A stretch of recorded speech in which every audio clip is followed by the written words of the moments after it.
নমস্কার বন্ধুরা, কেমন আছেন সবাই? আশা করি সবাই ভালো আছেন।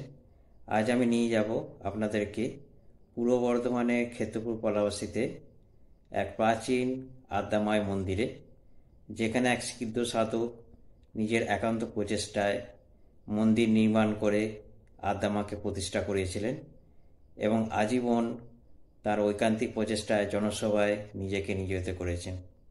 সেই গল্প আপনাদেরকে পুরোটা শোনাবো। আশা করি ভিডিওটা আপনাদের ভালো লাগবে। পুরো ভিডিওটা দেখবেন।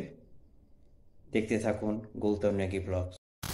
বন্ধুরা, আপনারা বিভিন্ন তীর্থস্থান ঘুরেছেন, বিশেষ করে দক্ষিণেশ্বর, আদ্যাপীঠ, কালীঘাট, তারাপীঠ, হালিশহরের রামপ্রসাদের পীঠস্থান, এই সমস্ত মায়ের পীঠস্থান ঘুরেছেন, আপনাদের অজানা নয়। কিন্তু আজ আমি আপনাদের এমন এক পীঠস্থানে নিয়ে যাব যেখানে এক সাধক তার নিজস্ব একান্ত প্রচেষ্টায় আদ্যামায় মন্দির স্থাপন করেছেন। এটি হলো পূর্ব বর্ধমানের কাটোয়া থানার অন্তর্গত অগ্রদ্বীপ গ্রামে। সেখানে আজ 24তম মন্দির প্রতিষ্ঠা দিবস। আমরা চলেছি সেইখানেই। আমার বাবারা ছিলেন 4 ভাই, তার মধ্যে কমল নিয়োগী সেজ। উনি 12 বছর বয়স থেকে সংসার বিভাগী হয়ে আদ্যাপীঠ সংগঠনের সাথে যুক্ত। আদ্যাপীঠ মন্দির বিভিন্ন সংগঠনে বিভিন্ন জায়গাতে উনি ঘুরেছেন। তার মধ্যে রসুলপুরে চলে আসেন এক সময়। সেই ছোটবেলা থেকেই তিনি এই কর্মকাণ্ডের সাথে যুক্ত।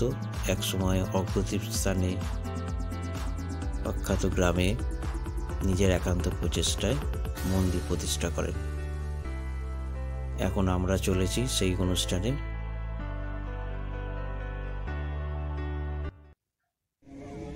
আমরা এখন অগ্রদ্বীপ স্টেশনে পৌঁছে গেছি। এখান থেকে টোটো অটোতে করে ক্ষেত্রপুর পলাশী কমল ভাইয়ের আশ্রমে যেতে হবে।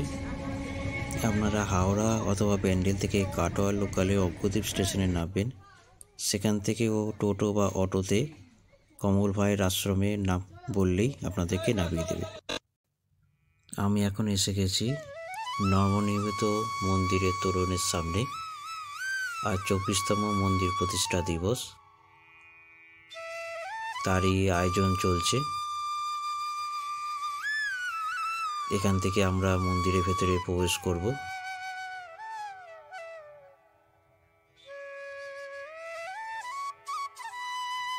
বারো বছর বয়সে কমল ভাই এখানে এসে 2 বিঘা জমিতে মন্দির প্রতিষ্ঠা করেন। তখন এখানেতে নিজের হাতে ঠাকুর তৈরি করে চালার মধ্যে মন্দিরটা প্রতিষ্ঠা করেন। তারপরে বিভিন্ন ক্ষেত খামার করে সেই ফসল বাজারে বিক্রি করে তিনি মায়ের সেবা করেন। এখন যে নবনির্মিত মন্দিরটি দেখছেন, এটি 2000 সালে প্রতিষ্ঠা হয়েছে। আজ 2024 সালের 18ই জানুয়ারি। আজ মায়ের মন্দিরের 24তম প্রতিষ্ঠা দিবস।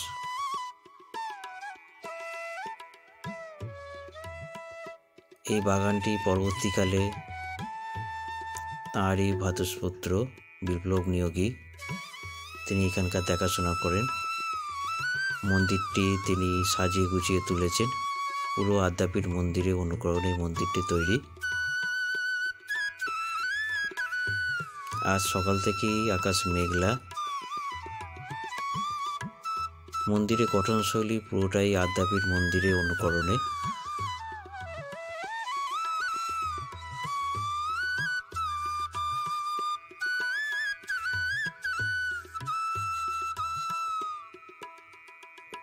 এখানে শিবের মূর্তি রয়েছে, এটাও কমল ভাই প্রতিষ্ঠিত।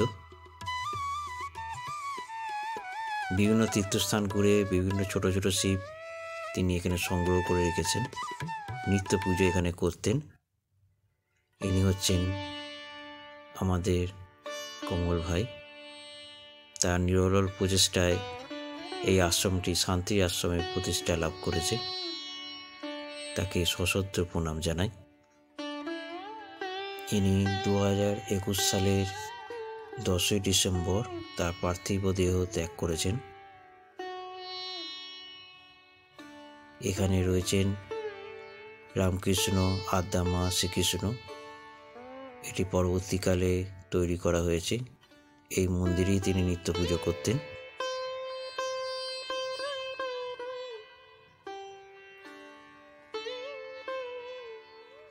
মন্দিরের ওপরে রয়েছেন রামকৃষ্ণ, সারদা, বিবেকানন্দ।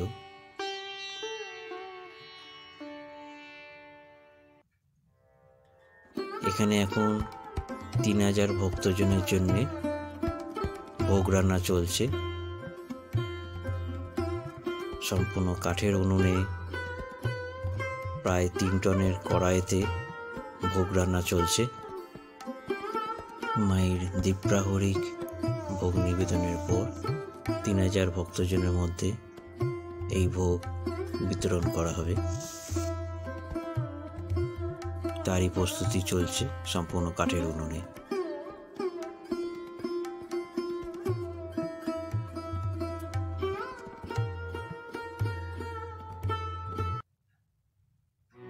এখন বড় মহারাজ এসছেন, তিনি মন্দিরে নামগান করবেন।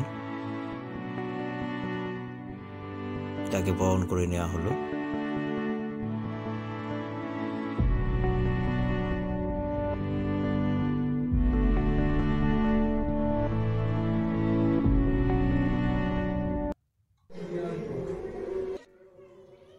এখন মায়ের দুপুরের ভোগ আরতি শুরু হবে, তারই প্রস্তুতি চলছে। আপনারা দেখতে থাকুন, সঙ্গে থাকুন,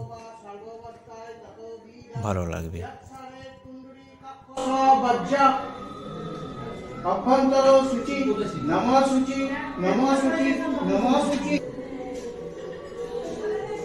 আসন মন্তস্য মেরুপৃষ্ঠে ঋষি সূতনং ছন্দপূর্ণ দেবতা আসন উপবেশনে বিনিয়োগ ওম কৃতিতরা ঘৃতালোকা দেবিতং বিষ্ণু বিষ্ণু বিষ্ণু কৃষ্ণদেব দেবায় নমঃ। এতে পানাচ্ছা জলম নিবেদনম শ্রীরামকৃষ্ণদেব দেবায় নমঃ। এতে সৌপকরণ পঞ্চব্যঞ্জন নিবেদনম শ্রী শ্রী আদ্যা সতী মহামায়া কালিকায় নমঃ।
তিনি শক্তি রূপে, তিনি আমাদের মধ্যে এই যে খাচ্ছি পড়ছি চলে বেড়াচ্ছি সবকিছুর একটা চোখের পলক, আমরা যদি তার শক্তি না থাকে আমরা নাড়াতে পারি না। সেই আদ্যা মাকে মা মনে করেছেন সবাইকে ডাকবেন। মন্দিরটা একটু সংস্কার হয়েছে, আরো মন্দির বাড়বে। আমার সঙ্গে সবাই একটু মায়ের নাম করুন। জয় মা, জয় মা, জয় মা, জয় মা, জয় মা, জয় মা, জয় মা, জয় মা, জয় মা,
মায়ের দুপুরের ভোগ নিবেদনের পর এখন ভক্তজনের মধ্যে প্রসাদ বিতরণ চলছে।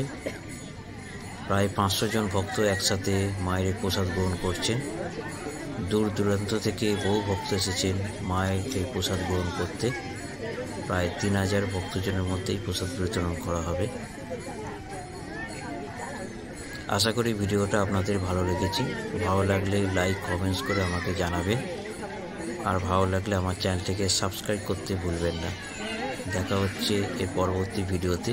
ততক্ষণে আপনারা সুস্থ থাকুন, ভালো থাকুন। ধন্যবাদ।